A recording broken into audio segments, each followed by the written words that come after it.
우리가 안 믿는 사람도 다 믿어요. 보이는 거는. 눈에 보이니까 다 믿을 수 있어요. 근데 눈에 안 보여요. 눈에 안 보이는 거는 안 믿는 사람이 많아요. 그래서 믿음이 귀중한 거죠. 근데 안 보이는데도 믿는다는 거예요. 그게 믿음이라는 거죠. 그게. 네. 안 보이는 하나님을 믿는 거예요. 안 보이는 예수님을 믿는 거예요. 안 보이는 성령님을 믿는 겁니다. 그게 믿음이에요. 뭐 믿음이 대단한 것이 아니에요. 나 하나님 믿는다. 그 사람 믿음 있어요. 왜? 안 보이는 하나님을 믿기 때문인 거예요. 나 예수님 믿는다. 그 사람 믿음 있는 사람이에요. 안 보이는 예수님을 믿기 때문에 그래요. 나 성령님 믿는다. 그 사람 믿음 있어요. 안 보이는 성령님을 모시고 있기 때문에 그렇다는 거예요. 자, 믿음이라는 것은 누구와 관련되어 있느냐? 하나님과 관련이 되어 있어요. 믿음이라는 것은 안 보이는 것이잖아요. 안 보이는 것을 믿는 사람이잖아요. 그 믿음이 사람이잖아요. 그래서 믿음이라는 것은 무엇과 관련이 되어 있느냐면 항상 하나님과 관련이 되어 있어요. 믿음은 하나님과 연결이 된단 말입니다. 자, 그걸 오늘 이야기하고 있어요. 그래서 3절에 보면 믿음이라는 것은 모든 세계가 하나님의 말씀으로 지어준 줄을 우리가 안다는 거예요. 그래서 보이는 것은 나타난 것으로 말미암아 된 것이 아니다. 자, 모든 것은 다 하나님과 연관이 되어 있다. 그것을 믿는 사람이 바로 믿음의 사람이다 하는 겁니다. 자, 이것을 예를 들면 이런 거예요. 나무가 있어요. 내가 우리 집에 과일 나무를 하나 심었어요. 그러면 사람들이 예수 안 믿는 사람들은 이 나무가 내 거예요. 그죠? 이거 돈을 주고 그 모목상에 가서 과일 나무를 사서 심었으니까 이거 내 나무예요. 내 거예요. 근데 예수 믿는 사람은 그런 생각을 하지만 또 다른 생각을 해요. 이 나무는 하나님의 것이다. 소유주가 내가 우리 집에 심었을 뿐이지. 이 소유주는 이 나무를 만든 사람은 하나님이다. 그걸 믿는 거예요. 그것이 믿음의 사람이라는 거죠. 똑같이 나무를 심었어요. 똑같이 우리 집에 마당에 나무를 심었어. 근데 어떤 사람이 이게 내 거야. 내가 심었으니까. 그 믿음이 없는 사람이야. 없는 사람들의 생각이에요. 근데 믿음이 있는 사람은 뭐냐면 이 나무의 주인은 하나님이다. 왜? 나무를 제일 처음 만든 사람은 하나님이기 때문에 그렇다는 거예요. 그래서 믿음은 모든 세계가 하나님의 말씀으로 지어졌다는 사실, 소유주가 하나님이라는 사실을 인정하는 사람이에요. 그러니까 믿음이라는 것은 항상 하나님하고 연관이 되어 있다는 거예요. 안 믿는 사람은 하나님하고 연관시키지 않습니다. 내가 가진 건 내 거고, 내가 만든 건 내 거고, 내가 한 건 다 내 거야. 이게 하나님과 아무 상관없는 사람이에요. 근데 내가 가지고 있는 건 다 하나님이 주신 것이고, 내가 한 것도 다 하나님이 이루어 주신 것이고, 앞으로 이루어 가실 것도 하나님이 축복하는 것이다 하고 생각하는 사람은 믿음의 사람이에요. 왜? 하나님과 항상 같이 연관을 해가면서 살아가기 때문에 그렇다. 그래서 모든 것이 다 하나님의 것이다. 하나님이 만드신 것이고 하나님이 다 이루어지신 것이라고 생각하는 그 자체가 믿음이라는 거죠. 자, 그러면 이런 믿음을 가진 사람이 내 혼자냐? 그렇지 않다는 것입니다. 이 특별한 사람이죠. 그죠? 안 보이는 것을 보이는 것처럼 믿는 사람은 특별한 사람이에요. 그러면 나만 특별하냐? 아니라는 거예요. 이 성경이 시작부터 몇천 년부터 있었던 일을 성경이 지금 이야기하고 있는데, 이 성경이 수천 페이지를 통해서 기록해 놓아 있는 그 말씀 속에 누가 있느냐면 사람이 있다는 겁니다. 이 성경 속에 보면 수천만의 사람이 나와요. 수십만의 사람이 나옵니다. 그 사람, 성경에 나오는 사람 중에 믿음을 가지고 살았던 사람들이 부지기수라는 거예요. 나만 이상한 사람이 아니고, 나와 같이 이상한 믿음, 그 믿음의 삶을 가진 사람이 부지기수로 나온다는 거예요. 성경에. 그걸 소개하고 있어요. 네, 첫 번째, 이제 히브리 기자가 소개하는 사람이 누구냐면 아벨입니다. 아벨이 누구냐? 아담의 두 번째 아들이. 그래서 아담과 하와가 아담 에덴 동산에 쫓겨나서 아이를 낳았는데 첫째 아들이 가인이고 두 번째 아들이 아벨이었어요. 근데 이 가인은 농사하는 사람이었고 아벨은 양을 기르는 사람이었어요. 그래서 이제 두 아들이 제사를 드렸는데 하나님이 아벨의 제사를 받아주시고 가인의 제사는 받지 않았습니다. 그러니까 가인이 화가 났어요. 자기 동생을 쳐 죽였어요. 억울하게 죽었죠, 아벨이. 근데 성경이 뭐라고 말하냐면은 하나님이 아벨의 제사를 더 나은 제사로 생각하시고 그를 예물을 받아주셨다는 거예요. 그리고 그를 의로운 사람이라고 하나님이 말씀해 주셨다는 겁니다. 그가 비참하게 죽었지만은 하나님 앞에 참 믿음의 제사를 드린 사람이었다. 그래서 하나님이 그의 제사를 받아주셨고 가인의 제사는 받지 않았다 하는 거죠. 그것은 가인은 보이는 것을 인정했지만 보이지 않는 하나님을 인정하지 않았어. 그래서 그 제사를 받아주지 않았다. 아벨이 믿음의 제사를 드렸기 때문에 하나님이 계시다는 사실을 알고 그 하나님 앞에 나의 모든 것을 드린 제사였기 때문에 하나님은 그 제사를 받아주셨어요. 근데 가인은 안 보이니까 하나님 계실까? 아버지가 아담이 제사 하나 아버지가 드리라 하니까 나는 안 보이는데 사실 믿지도 않지만은 드리라 하니까 어쩔 수 없이 드려야 되겠다. 어떻게 보면 그렇게 드릴 수 있었다. 그래서 하나님이 너는 나를 인정하지 않는데 나를 생각하지도 않고 나를 모든 것에 주인이라 생각하지 않은 그런 제사가 내가 너의 제사를 받지 않겠다. 그래서 제사를 안 받았다는 거죠. 그러나 아벨의 제사는 하나님과 연관되어 있었기 때문에 하나님이 너의 제사를 내가 받아주셨다. 그렇게 하셨다는 거예요. 자, 그 다음에 나오는 사람이 에녹입니다. 에녹은 365세를 살았습니다. 365세. 그 당시에 평균 연령이 거의 700살, 800살, 1000살을 산 시대에 에녹은 수명이 아주 3분의 1 정도밖에 안 되죠. 다른 사람의 평균 수명의 3분의 1 수명밖에 안 돼요. 365일 살았어요. 근데 그가 하나님의 죽음을 보지 않고 하나님 산채로 데리고 왔어요. 그 죽음을 보지 않았잖아요. 하나님이 그를 옮겼었다는 거예요. 그래서 하나님이 그를 기쁘시게 하는, 그는 하나님을 기쁘시게 하는 사람으로 인정을 받았다는 거예요. 하나님을 기쁘시게 하는 사람. 왜? 그는 믿음을 가지고 살았기 때문에 그렇다는 거예요. 오래 사는 것도 축복이지만 어떤 것이 진정한 축복이냐면 하나님과 함께 살아갔던 그 사람이 진정한 행복의 삶이라는 거죠. 그래서 이 에녹은 365세를 살았지만 하나님을 기쁘시게 하는 사람으로 살았다는 거죠. 왜 에녹이 하나님을 기쁘시게 했느냐? 그는 하나님과 동행했기 때문에 그렇다는 거예요. 하나님과 동행했다는 말은 하나님과 함께 했다는 뜻입니다. 어디를 가든지 하나님과 함께 살았다는 거예요.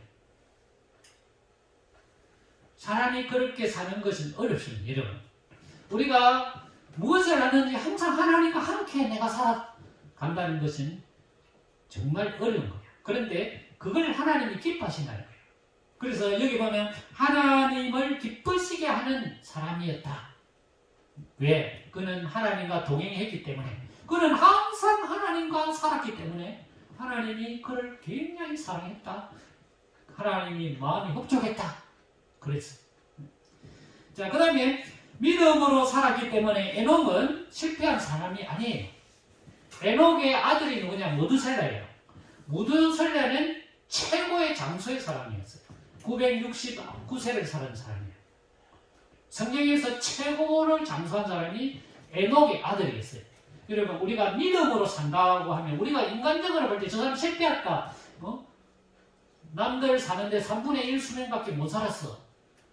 그렇게 생각하면 우리가 사람들이 생각하면 저 예수 믿더만은 저 완전히 인생이 완전히 꼬여서 망쳤다. 그런 것이 아니라는, 하나님 입장에서 볼 때는 그가 하나님과 동행해서 비록 단소의 삶을 살았지만 그 축복은 그 자손 밑으로 내려갔어요. 그 자손이 누굽니까? 무두셀라예요. 무두셀라는 최고의 장수의 삶을 살았죠. 믿음의 삶은 결코 헛된 삶이 아니라는 거죠. 우리가 믿음의 삶을 사는 것이 사람들이 보면 저 바보다. 응? 세상에 저래 살아가지고 어떻게 세상 살아갈 거라고. 예수 믿는 사람들 다 어떻게 보면 좀 바보 천치처럼 저렇다. 우리가 사기치기 딱 좋은 사람이 예수 믿는 사람이다. 그렇게 생각할 수가 있어요. 그렇지만 우리가 바보가 돼서 바보가 된 게 아니거든요. 우리는 믿음의 사람이기 때문에 하나님을 믿고 하나님을 의지하고 사는 사람이거든요. 근데 그 삶을 사다가 좀 세상적으로 안 된 삶을 살았다고 하지만은 하나님은 그 사람의 그 후손을 더 축복하셨다는 거지. 우리가 믿음의 삶을 살게 되면 내 후손이 복을 받는다는 거예요. 에녹의 삶을 보면 그렇다는 겁니다. 하나님 기쁘시게 하는 것은 반드시 그가 계신 것을 또한 그를 찾는 자들에게 상을 주신다는 것을 믿는 사람이라는 거예요. 믿음의 삶은 절대 손해보는 삶이 아니라는 거예요. 믿음의 삶은 반드시 대가가 있다는 겁니다. 하나님의 상이 있다는 겁니다. 그래서 여러분, 내가 믿음 생활 잘하면 그 축복이 내 밑으로 내려가요. 근데 내가 믿음 생활 시원찮게 하면요, 그 축복의 깊이가 얕아요. 얼마 못 내려가요. 내가 믿음 생활을 잘하면요, 하나님의 축복은 밑으로 가면 갈수록 이렇게 커져요. 천대까지 내려가요. 그 에녹을 통해서 보여주고 있다는 거예요. 반드시 하나님이 그 대가를 주신다는 거예요. 내 때 못 받으면 내 후손 밑으로 받는다는 거예요.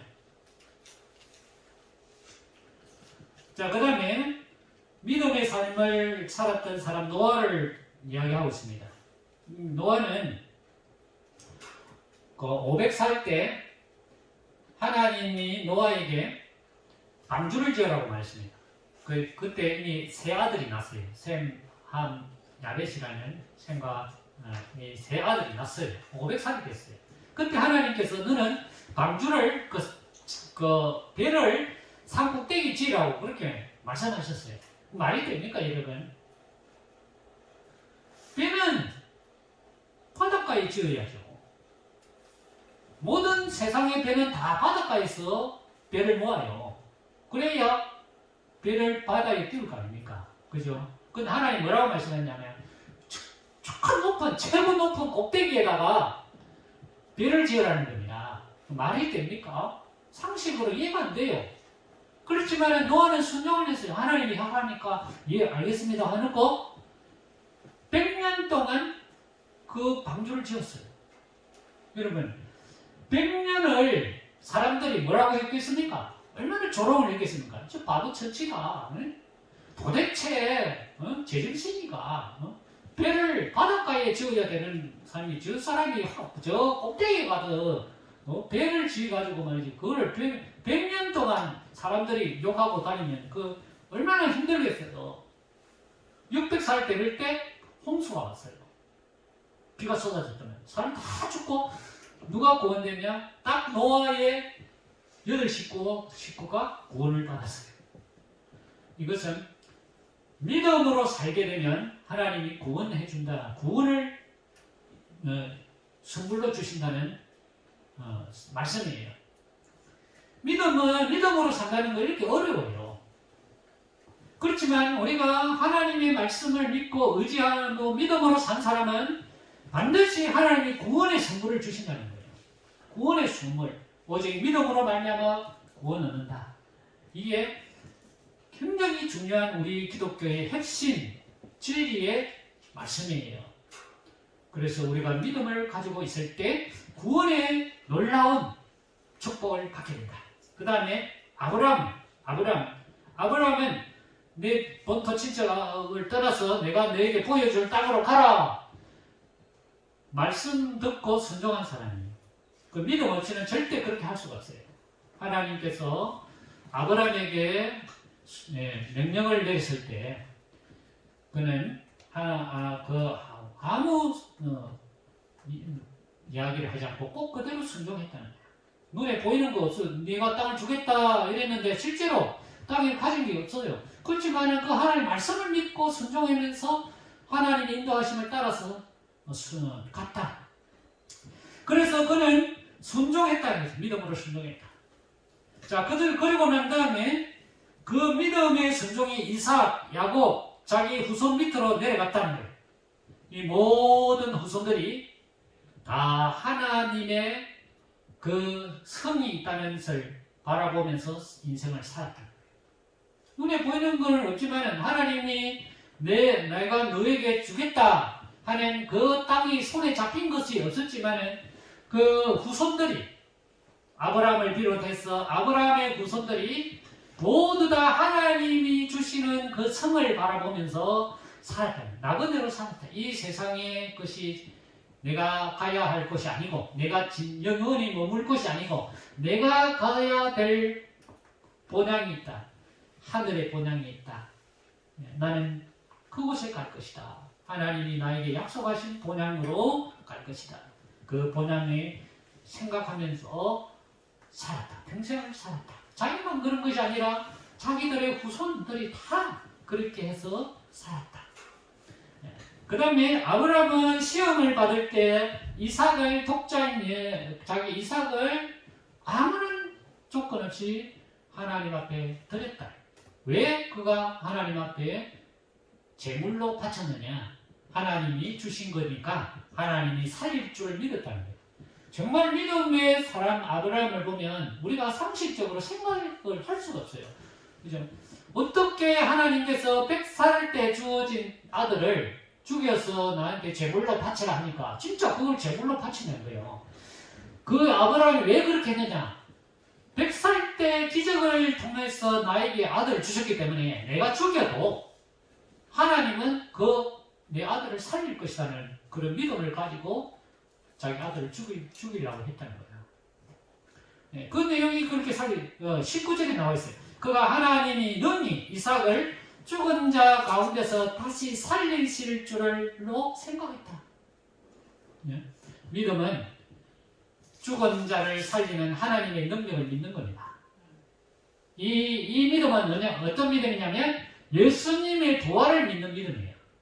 하나님이 죽은 사람을 살리는 능력을 가진 사람이라는 것을 믿는 믿음은 그 사람은 부활의 믿음을 믿는다는 뜻이에요. 예수님이 죽었지 않습니까? 예수님이 창에 찔려 죽었지 않습니까? 3일 동안 장사됐지 않습니까? 근데 하나님이 그 예수님을 살릴 것이라고 믿는 사람은 그 사람은 부활의 신앙을 가진 사람이라는 거예요. 그런 믿음을 자기의 후손들에게 그런 믿음을 축복했다는 거예요. 믿음은 유산입니다. 유산으로 줄 수 있어요. 여러분, 우리 예수 믿는 사람은 많은 재산을 자식들에게 나눠주려고 애쓸 필요가 없어요. 뭘 진짜 나눠줘야 될 유산은 뭐냐면 믿음의 유산이에요. 믿음의 유산. 믿음의 유산이 최고의 큰 유산이에요. 세상 사람들은 내가 열심히 사는 이유가 뭔 줄 아십니까? 내가 열심히 살아서 내 모든 것을 누구한테 줍니까? 내 후손 자식이 주려고 그렇게 살고 있습니다. 그게 목표예요.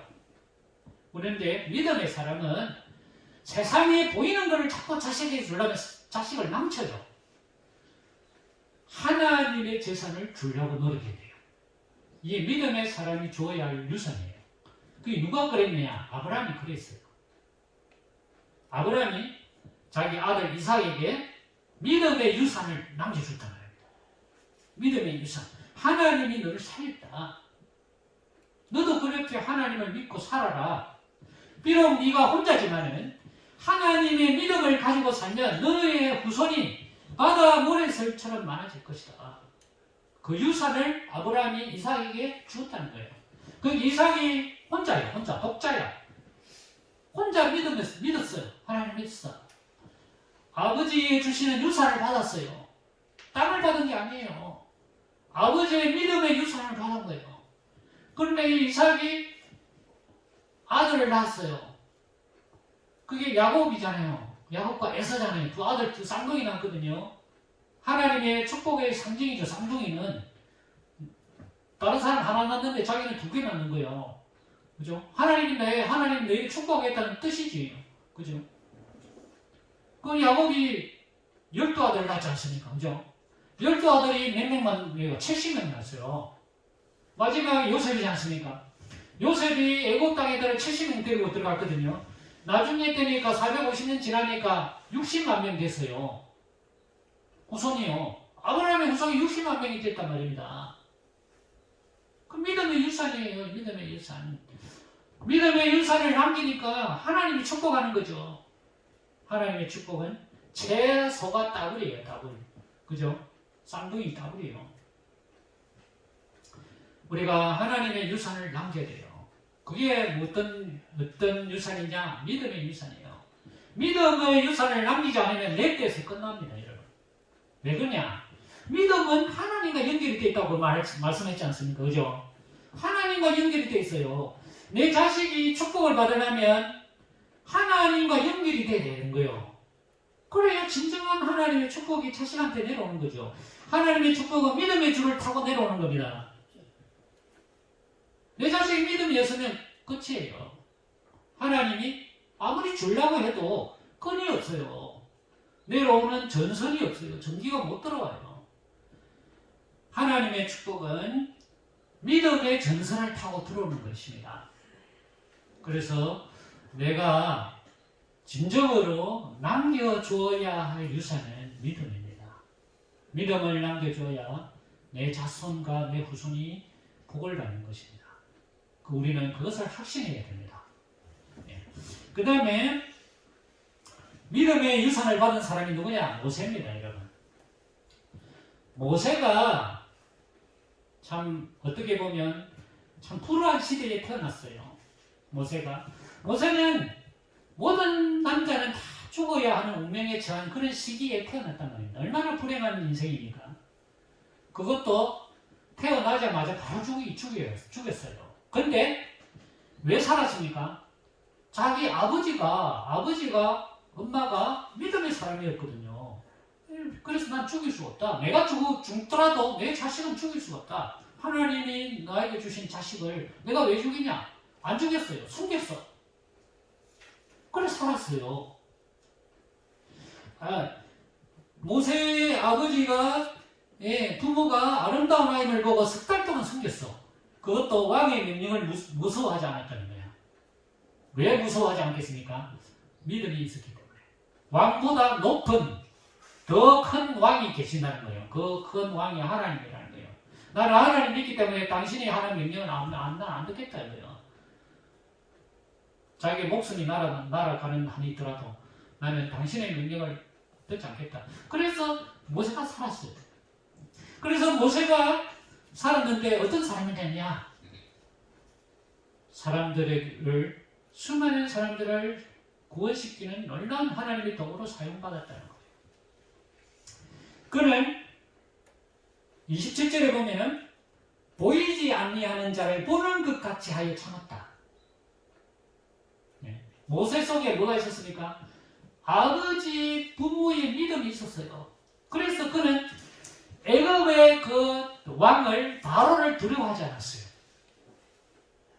모세가 가지고 있는 믿음이 아버지, 어머니의 믿음을 그대로 받은 거예요.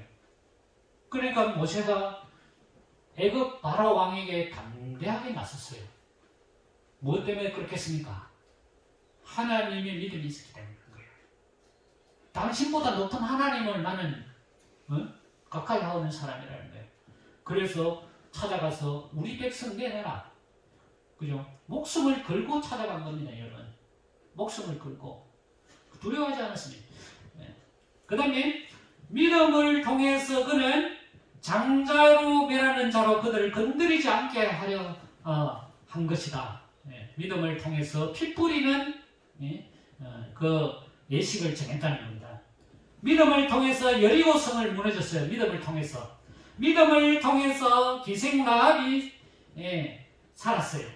그 다음에 그러므로 이 성경에 있는 모든 사람들은 다 믿음의 사람이었다는 거예요. 32절 기드온, 바락, 삼손, 입다, 다윗, 사무엘 모든 선지자들 내가 그 사람들 다 이야기하려면 시간이 부족하다는 거예요. 이 말은 이 세상에 나만 믿음 가지고 사는 것이 아니라는 겁니다. 이 내 앞전에 내 선조들 내 앞에 수천 년 동안 하나님의 믿음을 가지고 살았던 사람이 부지기 싫어하는 거예요. 그래서 그들은 믿음으로 나라들을 이기기도 하며 의를 행하기도 하며 약속을 받기도 하며 사입을 물하게 불의 세력을 mer하기는 칼을 펴기도 하고 연약한 가운데 강하게 되기도 하고 전쟁에서 용감하게 되기도 하고. 자, 여자들은 자기 죽은 자들을 부활로 받아들이고 했다니. 남편이 끌려가서 죽었어. 예수 믿는다고. 그런데 그것도 하나님의 부활로 받아들였다는 거예요. 네. 그 다음에 더 좋은 부활을 받고자 심한 고문을 받기도 하고 구차히 풀려나기를 원하지 않았다. 어떤 사람들은 조롱과 채찍과 결박과 옥에 갇힘과 시련을 받았고 돌로 치는 것과 톱으로 캐는 것, 시험과 칼로 죽임을 당하고 양과 염소의 가죽을 입고 유리하여 궁핍과 환난과 학대를 받았다. 자, 38절. 이런 사람들은 세상이 감당하지 못하는 사람이다. 이 말은 뭐냐면 차원이 다른 사람이다. 이런 뜻이에요. 여러분, 우리가 이 세상에 땅을, 인간이라면 우리가 땅을 밟고 살지 않습니까? 그 인간이지 않습니까? 모든 사람들은 다 땅에 삽니다. 그런데 비록 땅에 살지만 차원이 다른 사람이 있다는 겁니다. 이 세상에 차원이 달라. 세상 사람들이 이해가 안 되는 삶을 사는 사람이 있어요. 이 땅에는. 그 사람이 어떤 사람이냐? 믿음의 사람이라는 겁니다. 세상 사람들이 이걸 이해하겠습니까? 자기 남편이 죽었어. 그래도 슬퍼하지 않아. 두 번째, 고문을 받았어. 그래도 구차하게 내가 풀려나는 걸 원하지 않아. 채찍질하고 조롱받고 옥에 갇히고 돌로 맞아 죽고 톱으로 맞고 칼로 죽임을 당하고 염소 가죽을 뒤집어 쓰고 살아가요. 궁핍과 환난과 학대를 받아. 그래도 믿음의 삶을 포기하지 않습니다. 그럼 세상 사람들이 이해할까요? 이해가 안 돼, 저 사람들은. 그런 삶을 사는 사람이 바로 믿음의 사람이라는 거예요. 그러므로 우리의 믿음은 차원이 달리 해야 돼요. 차원을. 세상 사람들과 똑같이 살면요, 그 믿음의 사람이 아니에요. 믿음의 사람은 차원이 달라. 세상 사람들은 보이는 것이 전부예요. 보이는 것이. 그래서 이 세상에서 최선의 삶을 살려고 해요. 어쩌는지 내 것으로 만들어서 내 후손에게 물려주려고 하는 거예요. 왜? 이 세상의 것이 전부니까. 그런데 예수 믿는 믿음의 사람은 차원이 달라. 보이지 않는 것이 최고라고 생각해. 보이는 것은 아무것도 아닌 거예요. 이것을 초월하는 거예요. 그 삶을 살아야 돼요. 그래서 세상 사람들이 이해가 안 되는 사람이에요. 우리는 정상적인 믿음의 사회라면 세상 사람들이 내보고 그런 소리